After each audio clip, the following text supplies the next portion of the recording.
flow. Okay, good morning or good afternoon, good evening, wherever this finds you. Welcome to this next collaboration between UISG and CWR Academy and this session on strategic planning. So welcome, glad to have you with us. My name is Robert Cogswell and I'm the Director of Communications for the Sisters of St. Joseph of Orange, and I serve on the Education Committee for CWR. So we'd like to offer just a few guidelines for today, and then we'll get right to it with our panelists. Today we have, we'll be recording on YouTube, and obviously we're here on Zoom. We have multiple languages being used today because we are around the world. So you can use the interpretation app at the bottom of the screen if you need to listen to the presentation in another language. The screen view you're seeing right now, a lot of participants, but we will alternate between the attendees and the featured speakers. So as we progress through the session, we'll have our panelists speaking and we'll have time for question and answer. You can use the chat feature and raise your hand, and we will try and capture those as best we can for each of the speakers. So for now, what I'd like to do is introduce our panelists. We have three people today. One is Liz O'Neill, who is the Director of Communications for the Sisters of Bon Secours in Marriottsville, Maryland. We have Marcos, hi. We have Marcos Ramirez, who is a principal of MVR Consulting in Irvine, California. And Marisol Rodriguez de Diego, a communication officer for the Sisters Hospitallers of the Sacred Heart of Jesus from Madrid, Spain. There she is. Before we jump into the panelists and get them started, we have a short slide to share a prayer with you.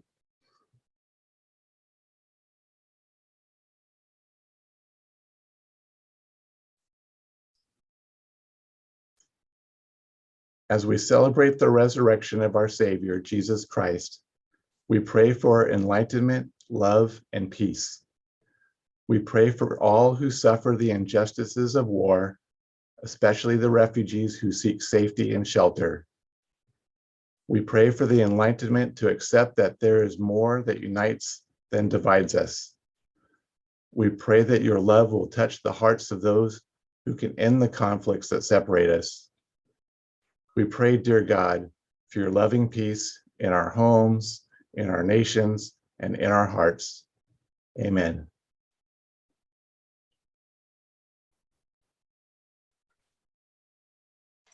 Thank you very much, Robert, to introduce us to the second, actually, webinar of this year as collaborative webinar. For linguistic democracy, I'm going to speak in Spanish. So voy a hablar un poco en español para una democracia. I'll be speaking Spanish. This is the second webinar this year that we're going to carry out with CWR from the US. During the first one, we talked about how to organize a communications office. Today, we'll be talking more about a strategy in communication, how to build it, how to dream, how to think in a team about a strategic plan for communication. As Robert was saying, we have three communicators who will share with us their experience. So we're going to begin with Marcos Ramirez from California. In 15 minutes is going to help us focus on the topic of strategy. Thank you, Marcos. Please remember not to speak too quickly because we have our interpreters who are helping us. Forgive me, Marcus. I'm going to give instructions about the translation. Clicking on the icon of interpretation down below. Y para los otros idiomas lo mismo. Gracias, The Marcos. same applies to all languages. Thank you, Marcos. So, in order of democracy, yo puedo hablar español, también puedo, I can only speak in English. So, but I will be delivering this presentation in English. Thank you, Patricia. Can everybody see my screen? Just give me a thumbs up that you can see my screen. Excellent, Yes. perfect. So it is my pleasure to be here with you. I've had the privilege of working both with not-for-profit organizations or NGO in different outside of the United States and religious institutes for over 20 years. And one thing that I can take from that is that when you know one religious institute, you know one religious institute, because every religious institute is very unique and different in its personality, its identity, all the wonderful elements that make it as special and specific in its mission, in its charism, in its culture, and in its people. Now, when we talk about strategic plan, the main purpose and the core value of strategic planning is to identify the strategies that will best enable, in this case, our religious institutes to advance its mission. And it's all about advancing the mission, because the reality for the expression of our mission today and into the future over the next 3 to 5 years, over the next 10 years, is very different from that expression 5, 10 years ago.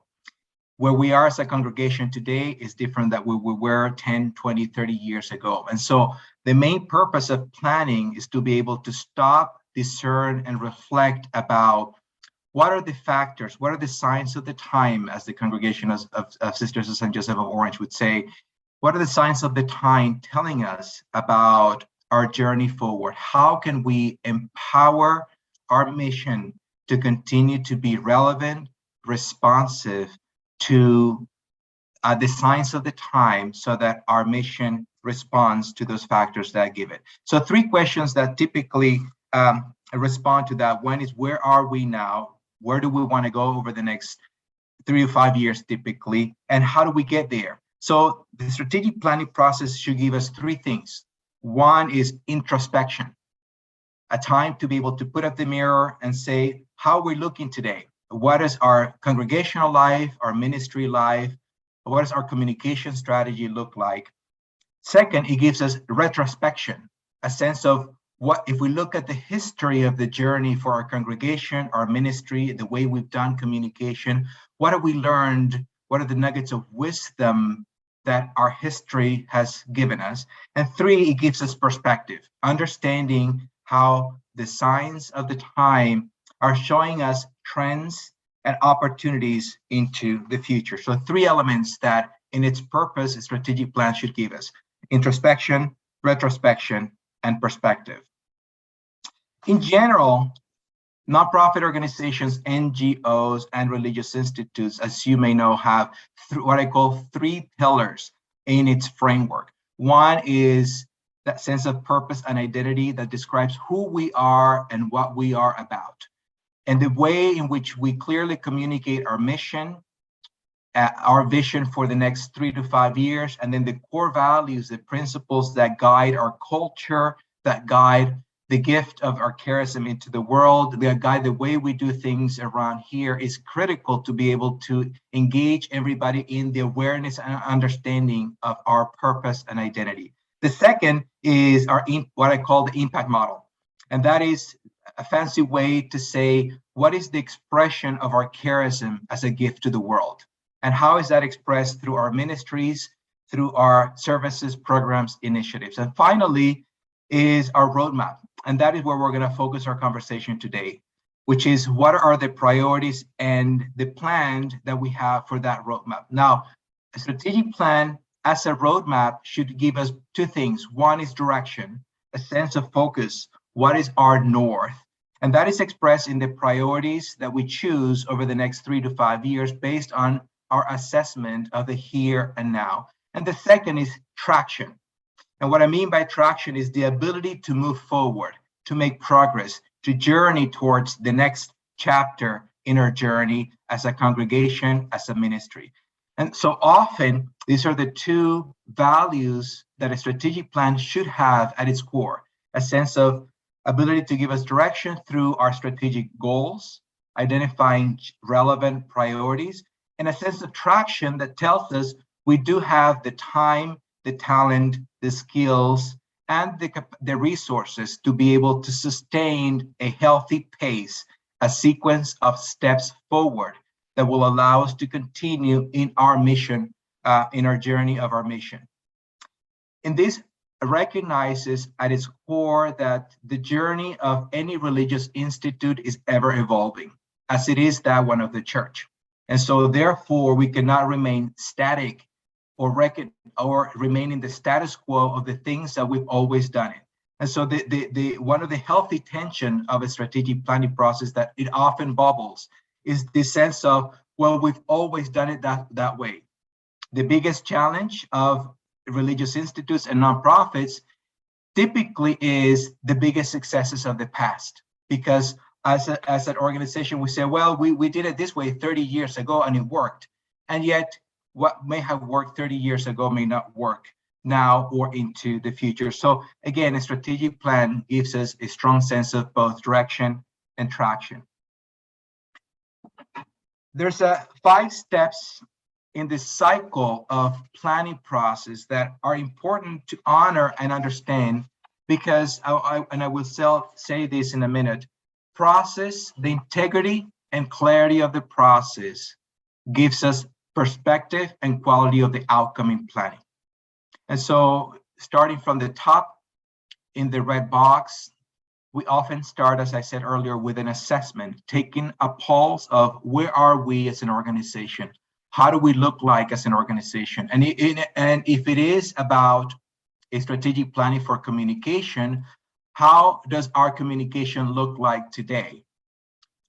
What are our audiences? What are our target audiences? What is our intent in communication? How have we done communication in the past? What have we learned from that? And then what are the elements of engagement of the different audiences are important for us to understand, and the implications of those factors. So we take some time to assess the internal context of the institute, the congregation, the order, and then the external factors and its implications to our reality today. From there, we ask simply 5 questions. One is, where do we want to be in 3 to 5 years? And then what are our desired outcomes? And that gives us insight into our vision of where do we want to be in 3 to 5 years? What is our vision for our organization, for our communications department, for the order, for the way it engages different stakeholders, both internal and external? And then what are the desired outcomes that we want to achieve in the next 3 to 5 years that let us know mission accomplished? From there, the next 3 questions are simply drilling down into actualizing those visions and the goals. So how do we get there? Gives us insight into the strategies that will support us in our journey to make those goals happen. And then moving along on the light blue measures and targets is this question of, well, how do we know what is the indicator that is going to let us know that we've accomplished or that we're making progress towards that goal? And then finally, in orange, it is important to always stop in the implementation process after we've done some action planning and stop and ask, how did we do? Marcos, could you please just slow down a little bit? Yeah, I'm sorry. And the implementation, we asked two key questions. Thank you, Patricia. One is, how do we do against our goals? And then the second is, based on what we learned in the practice of carrying out our goals and strategies, what did we learn that gives us an opportunity to adjust the plan? One of the realities of strategic planning today, and this is a change of strategic planning, is strategic planning processes are no longer static or rigid. They're very much fluid process that allow that roadmap to be tweaked and adjusted based on our reality. I will end with a reflection on 4 elements from my experience that gives us insight as to aspects to remember in the planning process. And I will talk about purpose, process, people, and practice.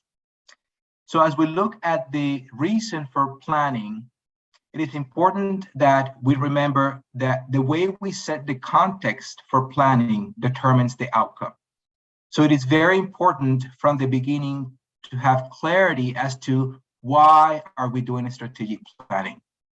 So for example, I've been working now with the Leadership Council at the Congregation of St. Joseph of Orange, and we're doing some strategic planning into the future. And it was very important for the General Superior to communicate to the congregation, look, this is why we're doing it. We want to look into what the future of the congregation will look like over the next 30 years. And we understand the value for our congregation to start making decisions and discernments today that will impact our next 30 years. We don't want to wait 30 years from now to make those decisions that need to be made today. And so having clarity of the why touches, moves, and inspires people to understand the value behind the planning process. If we skip this step, often people will ask the question, why in the world are we doing this? And they will not be connected to the core value of the process. The second is when we look at the process, it's important to understand that the process always gives us perspective.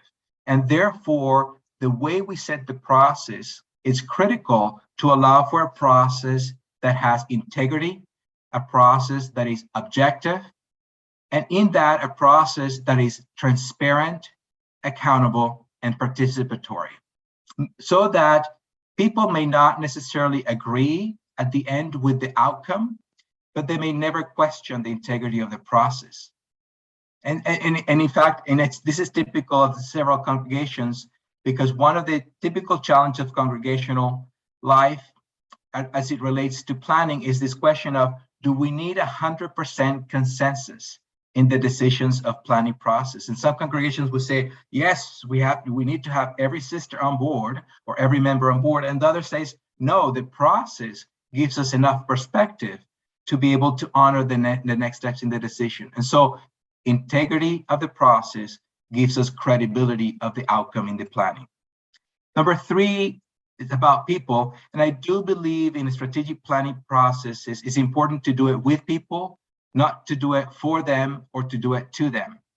And that changes the way people embrace the process. So I'm a firm believer, particularly with religious institutes, that there is power in the collective wisdom and collective input of those who are invited to be part of the process. So being intentional in selecting stakeholders who will allow the wisdom of the Holy Spirit to bubble through this process is important, as it is also important to include the staff and the people who will be able to implement it.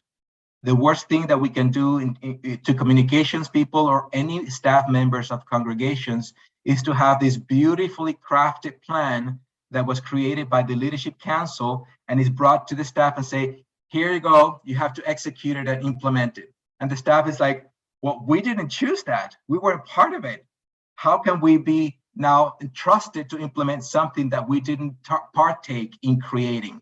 And so it's important, again, to do it with people, not to do it for them or to do it to them. And that really creates both the buy-in and the shared commitment for the success of the planning process.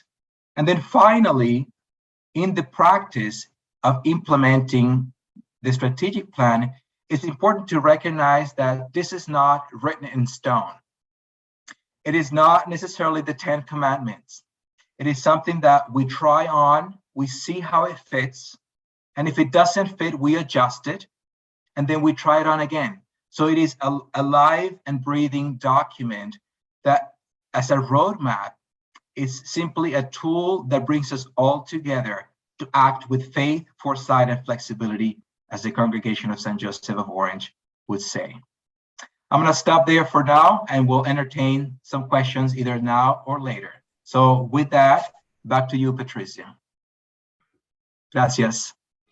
Muchas gracias, Marcos. Muy interesante tu reflexión y creo que tú también Thank you, Marcos. A very interesting reflection. And I think that you too have shared that the fact of that you're working with different institutes, and this helps you in having a broader perspective. I'd like to resonate with two things. From what I heard, I'm under the impression that as communicators, sometimes we need to help congregations get out of their comfort zone of what they are used to say, to do. And this sometimes is very tiring because it is difficult to have a dialogue in between the old and the new. And the digital world is entirely new. And the other thing that is perhaps a question that you can perhaps address is, how do we handle within a strategy that is so well planned, how can we handle the unexpected, what surprises us, what comes in, and that sometimes we don't have the tools to manage or to appreciate it. Sometimes we want to change things, but actually what emerges is better than what we had thought. Unmute yourself. Oh, sorry about that. That's one of the basics. I should have known that. Thank you, everyone. And before we get into what my role is and what I do here for the Sisters of Secours, I thought it might be helpful for you to know a little bit about my own background and where I come from and how I see this job and whatever gifts God has given me, what I can bring to it. So I spent 20 some years in broadcast journalism. So I was meeting deadlines every single day, working with a videographer or a photographer to basically tell stories. Every single day we had a deadline. So my history is really of storytelling with a visual nature and meeting that daily deadline that I became so used to. I was there for 20 some years. And after that, I took a break after the terrorist attacks in the United States around 2001, took a little break. And then I went to work in the NGO world. So I worked with the Lutheran Church, and then I also worked for 7 years with Catholic Relief Services. And when I was at Catholic Relief Services, I was a communications person for Europe and the Middle East and Asia. And so I got to travel extensively to see the programs of Catholic Relief Services at work in different countries and take photographs and write stories and come back and report that to the donors in the United States. And just a footnote, I come from a pretty Catholic background. My father was in Jesuit seminary for a while before he left to get married to my mom. And one of my aunts is a sister of the Holy Child, Jesus. So, you know, I've been raised with deep faith and always had so much respect for religious orders. So when I applied for this job as the communications director for the Sisters of Secours, they had never had anyone in this position before. It was a brand new position. And so when I got here, as you can imagine, there was a lot to do and there was a lot to learn. And if you could start the PowerPoint, I'll show you a little bit about what I do now and share with you what I've learned along the way.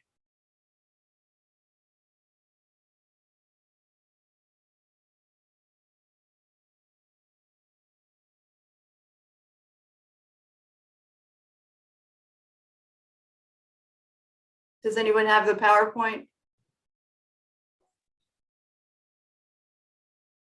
Okay, there we go. So I think we need to go back to the first screen.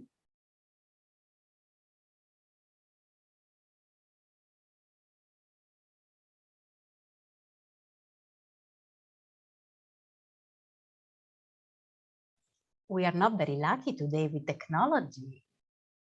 This is a challenge, a strategic challenge, Marcus, right? So let's be creative now. There we go. Okay. So I'm the director of communications for the Sisters of Bon Secours in the United States. And if we could go to the next slide, I can show you a picture I took, a photograph I took. This was taken in 2019, and this is of the entire congregation. The US sisters are included in that, but we also have the Sœurs de Bon Secours, where Bon Secours was founded in Paris in 1824. Some of our French sisters are there. And then we have our sisters who are very active in Peru. Correct me if I'm wrong, Hermanas de Buen, I'm sorry, I can't read the Spanish very well. Anyway, that is the congregation of the Sisters of Bon Secours, and it's not a huge congregation, as you can see. Unfortunately, we've lost some sisters since that time.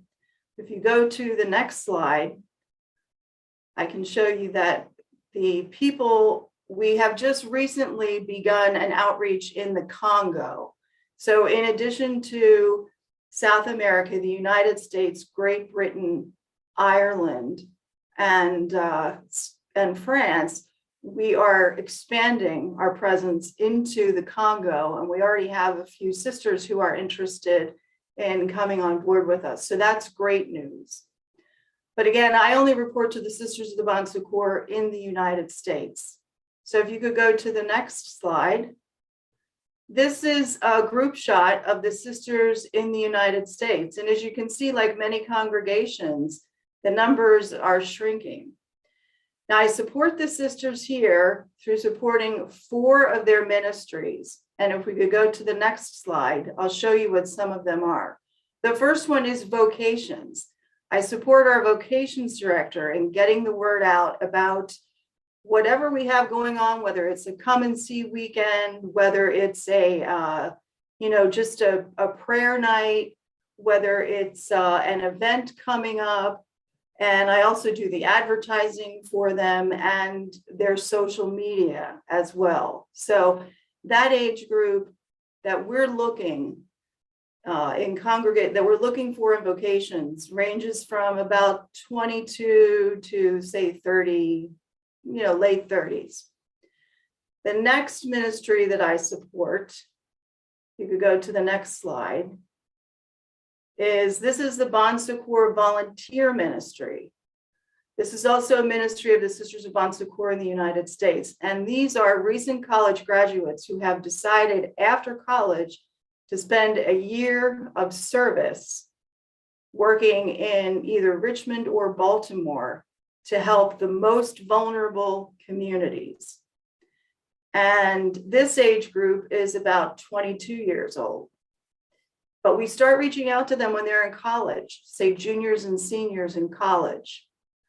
So that's a different audience. And then if we go to the next slide, then we have the Bon Secours Associate Ministry. And this is mostly lay people. Most of them are over the age of 40. And they make a commitment as lay people to live out the charism of the Sisters of Bon Secours, compassion, healing, and liberation in their daily lives. So that's a different group, and of course, a different age group. And I bring that up because it impacts how you communicate with these different, with the different audiences that the sisters have. And then if we can go to the next slide, we also have a young adult ministry. And the young adult ministry is for people, I would say up to the age of 39 who are not interested in vocations per se. They've not quite reached the level where they could be an associate. They're not quite, that old yet, but they're young adults and their faith animates them. And they come together regularly to meet with the sisters, to carry out the charism of the sisters in their own daily lives. And they've got some fascinating stories to tell. So that's another ministry that I support. And then if we can go to the next slide. And I also support their advocacy efforts. So here you can see the Sisters of Bon Secours banner, and a group of us, maybe 20 of us, went to Washington, DC. And in this particular photograph, we are advocating for some of the inhumane practices that were going on during the previous administration regarding refugees and migrants, because that's a very important priority in the advocacy field of the Sisters of Bon Secours. And that can include our young adult ministry. We bring in our associate ministry. We even bring in friends of the Sisters of Bon Secours who believe in this cause and want to join us. So that is, as you can see, several ministries with several different audiences that the communications director is supporting. So when I first came in, I was very excited. I thought this will be a wonderful way for the sisters to spread the word throughout all these different ministries and different age groups of what they're doing. And as a visual storyteller, I love photography and videography, and I envisioned in my mind, lots of storytelling ways and how we could do this. But I learned that the first thing I had to do, and this speaks to something that Marcos, you mentioned, is to get buy-in from the directors of those various ministries. And that meant going back to something that I've known since I began my career, that good relationships are at the root of almost everything. If I had good relationships with the directors of these ministries, then I would be able to work with them to talk and accomplish what they wanted to accomplish. And without that, it really was an exercise in futility, because you have to get them to buy into why a communication strategy is important. So I spent a lot of time my first year, which was 2017, 2018, getting to know the ministries, how they operate, what their deadlines are, what they do, how they meet, what the different personalities are, and how I could offer something to them. So one of the first things we decided to do is, and I should mention that, when you're newly starting a job as a communicator, there's a lot to learn besides just the different personalities. So for example, you have to learn, this isn't in my PowerPoint, but I think I can show it to you. You have to learn what the brand guidelines are. So for example, what does this is the logo behind me. This is used everywhere with the Sisters of Bon Secours. What's the meaning of that logo? Well, it turns out the meaning is prophetic, and it has been used for almost 200 years. And it essentially means rooted in the past, standing in the future, standing in the present, and reaching for the future. And this is a trademarked logo that can't be manipulated in any way, that we use in almost everything that we do, whether it's a Bon Secours young adult ministry or an associate ministry. I had to learn the importance of that and how it was trademarked and the significance of that to the sisters. And then you have to learn things like, the web, the editorial style on the website. How is that defined? What does that look like? What are the colors? These are all different things that are new to an incoming communications director. So once I learned that all, I came up with a strategy. And the strategy was, here we go, somewhat like, what Marcus was talking about. It talks about, it was similar to this. This isn't it, but it was similar to this. It was about the charism of the Sisters of Bon Secours, the mission of the sisters, and the vision of the sisters. And then after that, we had a series of steps along the way that I would take with each ministry to get them to where they wanted to be. And this involved a lot of meetings, a lot of conversations, a lot of me attending their functions, so I could really get to know what they were all about. We ended up, one of the first big projects we ended up doing, and all agreed to this. All of the ministries I just mentioned agreed that this was very important. It was to redesign our website. Because when I did the assessment and I looked at Google Analytics, I could see that the website was going in all kinds of different directions. And it wasn't under one cohesive URL, one cohesive web address.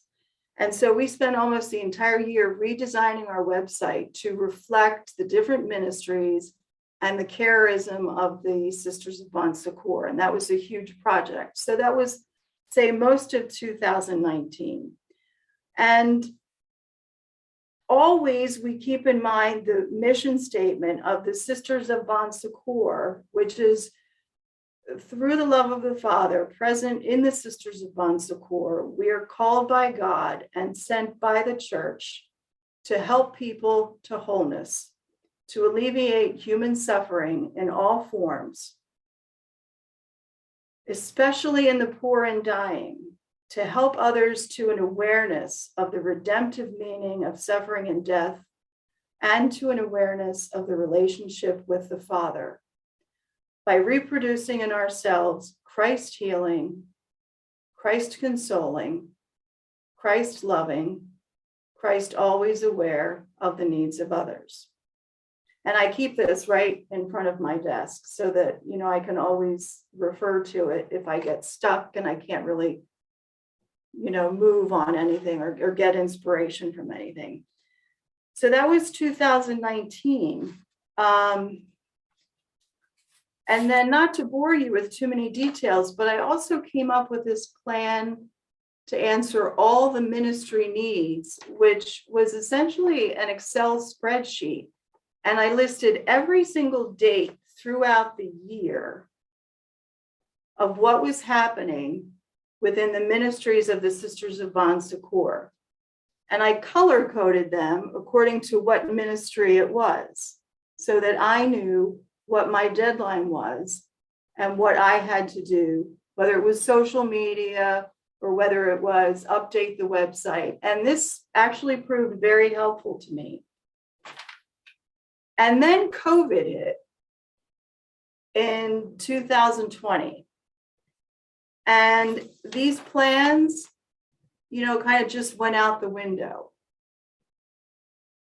People stopped meeting in person. And that was a very important part of Vocations ministry, where you're meeting people in person.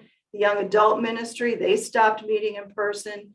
The volunteer ministry, young people were not interested really in coming together and living in community in a house with others that they had never met before. So they were struggling. And the whole year became a real learning experience and a struggle for many of our ministries to keep their ministries alive. A lot of it was done on Zoom. But as many of you know, it's can be difficult to build relationships on Zoom. It's much better done in person.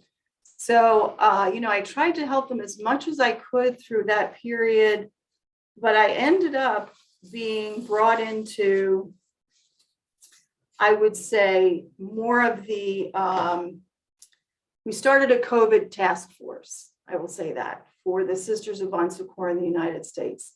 We work in a retreat and conference center. We have 100 employees here, and we have 80 guests coming in and out of the retreat and conference center all the time. So we had to have a plan as to, who should be masking? Should we ask for vaccine cards? How do we communicate that gently to people so that they're not turned off right away? And I became very involved in that and ended up doing things like quarantine, isolation, and guidance for everybody. What happens if you don't have a shot, if you don't have the vaccine? Should we let people in who don't have the vaccine? How do we communicate that to them? It became a whole different job than what I was used to. I found myself doing surveys of whether this is not my comfort zone, charts in Excel and so on. surveys of whether people were happy with the way we were handling things. Did they feel safe in our building when they came in? Is there anything we could be doing better? Do they have any suggestions they would like to ask the sisters privately? So my job sort of shifted during COVID. And it's only now in 2022, all this time later, that I'm really getting back into forming a new strategic plan in this new reality as we move forward.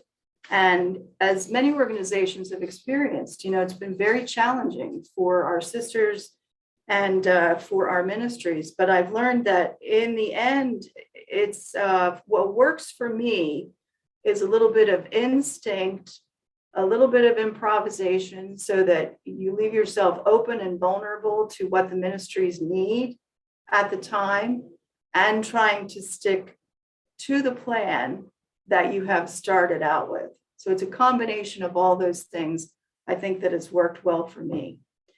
And I should also mention one final thing, that our sisters in 2019 had a chapter meeting here in the United States, which they have once every 5 years.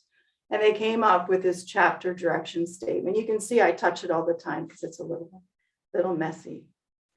But I refer to this chapter statement quite often because this is a congregation chapter statement for the whole congregation. And it lists some of their priorities. Some of them are in the US, especially. And I look at this all the time so that I try to keep my eye on the ball and deliver what the meaning of Bon Secours is, Bon Secours in French, which is good help to people who need it, my ministries when they need it. So that's about it for me. Muchas gracias, Liz. Thank you, Liz. You began by saying that you tell stories, and you really told us a story. I felt accompanied on a journey. I was struck by, as I listened to you, I was thinking about the theme that Pope Francis chose for this year for the World Day, that is listening. This is what you do. You listen to bring out to the theme and to talk about it. I think that as a communicator, you're more like a companion of the processes to also grasp what comes from reality. I very much like the two things that you said: the visual and the vision. The visual to tell something in a more affectionate or direct manner, and the vision. When you touch the paper, sometimes we also need symbols or rituals as communicators to tell stories. Thank you so much, Liz. And I also have many questions for you.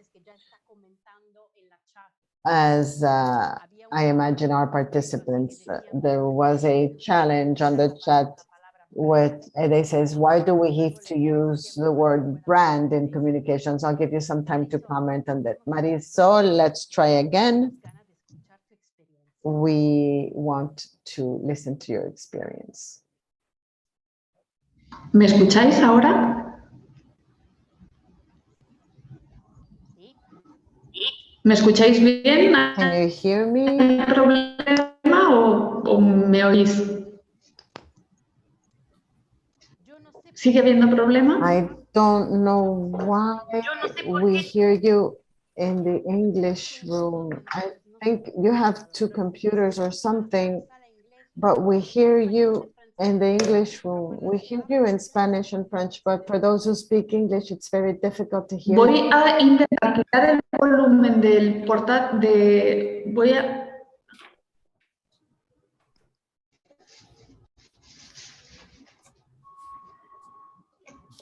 Marisol, lo siento. Así seguís sin oírme, ¿no? Is it better? I see it very difficult. I don't know what Robert thinks, but I think it's very difficult to follow your sharing. I don't know what is happening. I'm sorry, Una Marisol. pena, lo siento I'm so un montón. sorry. Pero bueno, de todas maneras tienes mi Anyhow, you presentación. have my presentation, Però otra cosa sería escucharte. Però but it'd be different to listen to you. We're going to look for a solution. If you don't mind, we're going to share, we're going to record your sharing in Spanish, and perhaps then we'll translate it and share it. I'm so sorry, but it's really difficult. Bueno, yo creo que ahora podemos abrir I un poco, think that me dicen que escucha bien en la sala inglés. Yo escuchaba dos voces. I was hearing two voices. Try, I don't know, what do you think?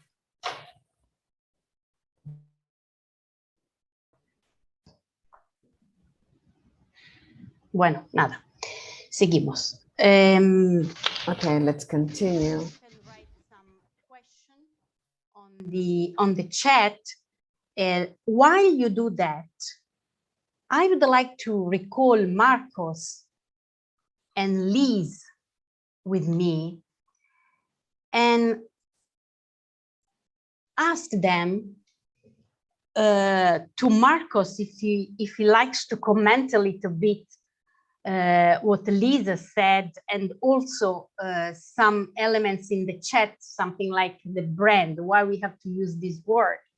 And also what I asked you before, how we can manage when something comes up that we didn't expect and it's not present in our strategy. And Liz, I would like you to comment more about how to use the visual to communicate and to tell stories, and mainly in the vocation ministry. So Marcos, you have the floor, 2 minutes, so we'll allow people to write some questions or comments in the chat. Great, thank you. Thank you, Patricia. So a couple of things I want to echo from Liz that have been my experience as well. One is in communication, how communications is vital to foster effective engagement in the planning process, not only before the planning, through the planning, and after the planning, because the power, as Liz said, is in the relationships. And so being able to be stewards of that relational power within the congregation and between the congregation members and stakeholders is critical. So in that sense of listening, that sense of escucha is that intentionality to recognize from a communications lenses, who is our audience, what do they value in this communication, and what is the best way of engaging them in the messaging, in the medium, in the frequency, so that communications becomes a very effective. Marco, sorry, I don't know why they can't hear English today. It's really, is there something wrong around, you know? Spanish is okay, but they can't hear you in English. Perhaps you mute the original, so you have to unmute the original, because English is the original. So go ahead, Marcos, I'm sorry. Okay, does that work? For some of them, yes, for some not. I think there's some mute the original. Go ahead, please. Okay, so in that, the intentionality of communication, it is to look at what is our, what I call the stewardship process of the engagement in building awareness, building understanding, fostering connection and commitment to the identity, to the mission, to the charism, towards an action. And so having clarity in communications as to what is the actionable item, to what end do we provide this communication, it's important. Now, going back to the brand, alternative words that I've seen and I've used to branding, it would be identity, would be tenets, would be guidelines, would be principles, and even some use their charism as the core identity of the organization, so that it doesn't sound so corporate. And so that those elements, those alternative words honor the identity, honor the personality and the unique essence of who we are as a congregation, which is not necessarily a corporate structure. And then finally, just looking at your element of surprise, every process will throw in a surprise.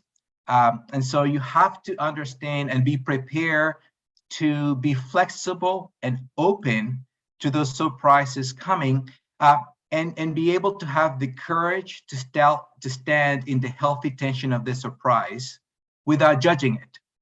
Simply to ask the question, what is this surprise leading us? And how does it relate to our mission? How does it relate to our charism? How does it relate to our values? So that we have the courage and the flexibility to embrace the surprise. Now, in that, there's always going to be discomfort and emotions that come up, both from congregation members and stakeholders. And the reality and the challenging dynamic of both facilitators and or communicators is the only thing, or one of the principal things that we can do with the emotions or the discomfort is to simply put it on the table and honor it. Because as we honor the discomfort of the process, we're able to empower a reconciliation of that discomfort, which is a natural part of the evolving process of the journey. And so discomfort will be part of the equation of planning because it includes a change in the old ways of doing things and exploring a new way that may be unknown for some, may be uncomfortable for others. And so that sense of communication as a tool for effective accompaniment is critical in a way that does not dismiss the emotion or discomfort, but it honors it and it gives it the dignity it requires and the space it requires to be reconciled, to be heard, but not necessarily to be resolved or addressed. Because our job is not to resolve the discomfort of others, it's simply to honor it and allow the process to work that discomfort out on its own.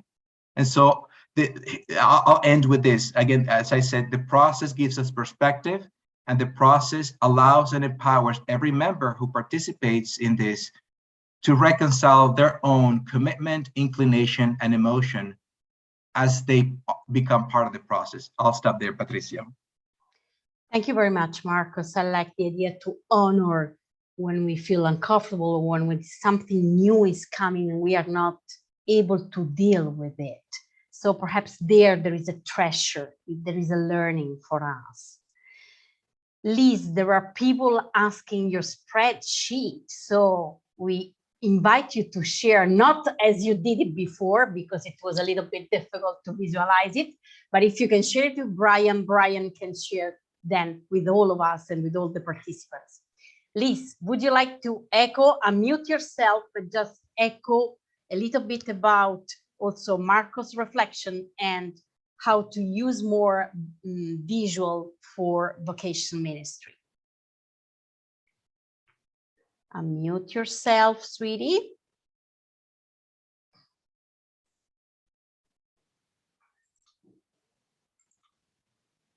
I think you can now. There we go. Okay, thank you. Well, yeah, to echo what Marcos said, I think it's important not to get hung up on the word brand. Brand, brand, brand. We hear it all the time, and it has kind of a negative connotation to it. And I understand that there are lots of questions about why do we need a brand? So you don't even have to use that word. Think of another word. You can think of it as, like this says brand guidelines. Just think of guidelines, or think of identity, or think of how you want to represent yourself. And one of the ways that we do that is through our logo, because it has such significance. But I'll also show you some ads that I worked on for Vocations, for example. These are using our colors.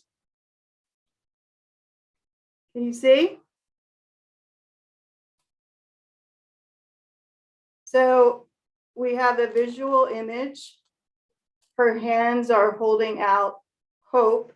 Hopefully that's what that signifies. And then we have our logo with the Sisters of Bon Secours. That happens to be the blue color that we always use, almost always use. We use a lot of yellow.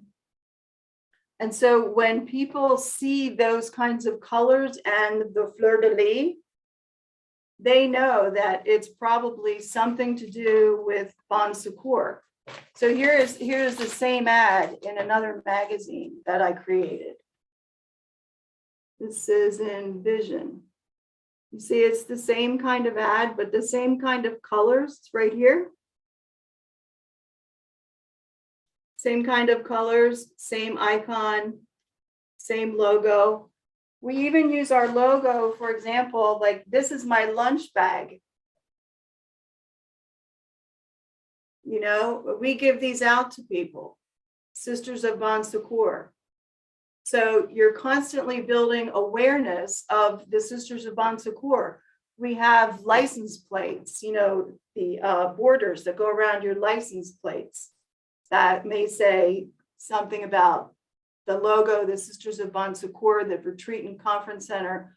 But the idea is that you have an identifying set of elements, a logo, some colors, and some principles that you constantly want to be communicating. And for us, I learned this from a National Geographic photographer that I worked with once. In photographs, you always, always, always want to communicate emotion. That's as important as lighting and f-stop and, you know, exposure and everything. You communicate emotion and you look for visuals that give you the ability to communicate that emotion. That's the first thing I look for when I go into a room. Post photos are fine and they work sometimes, but the best photos are the photos where you catch someone really engaged, you know, in an emotional moment with someone else. So I look for that all the time, and I hope that that's becoming part of our identity, that we have, you know, that kind of connection, whether it's through our social media, our Instagram, our website. You want people to really be drawn in by the visuals, because if they're not, you know, for example, if somebody doesn't like the color, whatever, red or something, you know, they might not read what you have on your website. And I just pick red out because I'm kind of wearing it today. But I think you need to think about those things, because you want to draw people in so that they become more engaged, so that you can build relationships with them, and so that you can then nurture those relationships. And I think the guidelines are a part of that. Thank you very much, Liz. This was very helpful. There is a question from Robert that I would like you both to just briefly echo, because I also want to honor the request from some people to listen to Marisol, even though we'll be just in Spanish and in French. So we will see how we can manage that. Robert is asking how we can, do you have a recommendation to involve outside stakeholders, those we serve or help in the strategic plan? So how we can engage more the outside stakeholders. So I think, Marcos, this is most for you. Yeah, thank you, Robert. So one of the things in which we're actually doing with the congregation of San Joseph is we crafted out one way to do that is via survey.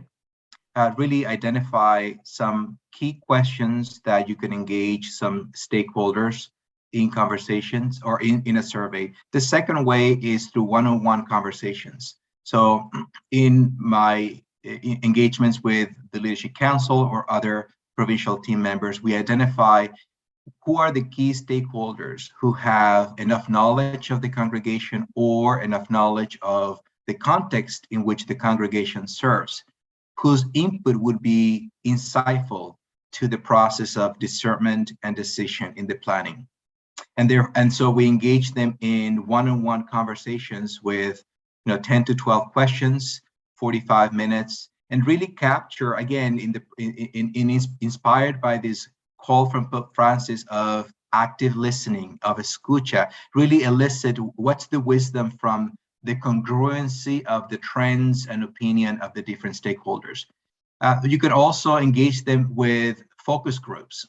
So invite a number of lay partners outside of the congregation members and post a couple questions in the focus groups. Again, bring all that back to the planning process in a way that adds to the process, that doesn't take away from it. So those are ways in which could be done. And communications is a key part of that, because surveys, engagements, you can, for example, one of the things that we're working on is using communication as a bridge to bring back to the congregation some of the nuggets of wisdom that we're hearing from stakeholders. So if you have internal newsletters, internal publications, you can use some of the things that are being heard from the stakeholders to say, these are the top 10 takeaways from our stakeholders about our community, about where we are. This is how we're listening, the congregation feels about our future. So for example, we did a word cloud or a wordle to ask people to describe how they felt about the future. And it was powerful, because what was insightful in that process is the 3 top words that came in this word cloud were hope, were enthusiasm, and was trust. And so it actually helped anchor a lot of the emotions from the rest of the congregation to say, wow, this survey, just to identify how we feel about our future, is affirming to see that the majority of us have very positive dispositions to what the future will unfold. So there are very different ways, and I think it is important to bring the outside perspective as a complement to the inside perspective. I think part of the challenge of many organizations or religious institutes is to stay too insular. And what I see is a constant trend driven by necessity, really, by the nature of numbers, to start looking outwards and seeing lay partners and the collective wisdom of a laity to be part of the process of planning for the future. I'll stop there. Thank you, Patricia. Thank you very much to both of you. And I'm very sorry for Marisol, but we will find, Marisol, if we are able to give you the word for 5 minutes. I don't know if she said she's not listening to us. So I think it's not possible. Okay. Thank you very much to Liz and to Marisol, to Marcos, to share with us their experience. I have the feeling that what we do as communicators, we usually offer a methodology, a method, like a sort of as guidelines where we can keep away without losing the horizon, but also without losing the impact, the importance of creativity. So I think this is really perhaps our mission. And I think we also keep with the question, branding yes, branding no. So perhaps this might be, Robert, a theme for another webinar or a dialogue among us, as communicators. So I would like to leave Brian the opportunity to share with us the next meeting.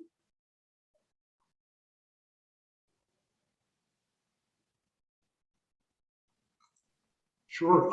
Our next collaboration between CWR and UISG for webinars coming up Wednesday, July 20th, and the focus is going to be on social media. So I know that's one that's always of interest and always changing. So we hope to see you here then, and it will be the same time as this webinar is wherever you happen to be in the world. And again, that's on July 20th.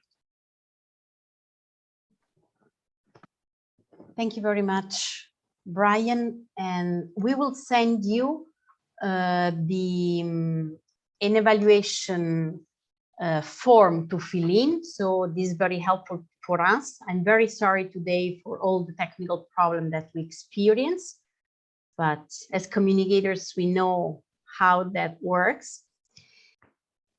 Robert, would you like just to briefly comment and so we can leave? Sure, just a quick wrap up. Thank you to all the panelists and the interpreters and specialists behind the scenes, even though we had some difficulties today. You know, we will have a survey to follow and additional resources coming your way. As you saw on the slide, our next session is July 20th, and we will be focused on social media. We also meet again in October on crisis communications. So we should have recordings of this available afterwards as well. So I'd just like to say, you know, until we see you next time in July, you know, we pray for peace where you are and also wish you a very happy Earth Day.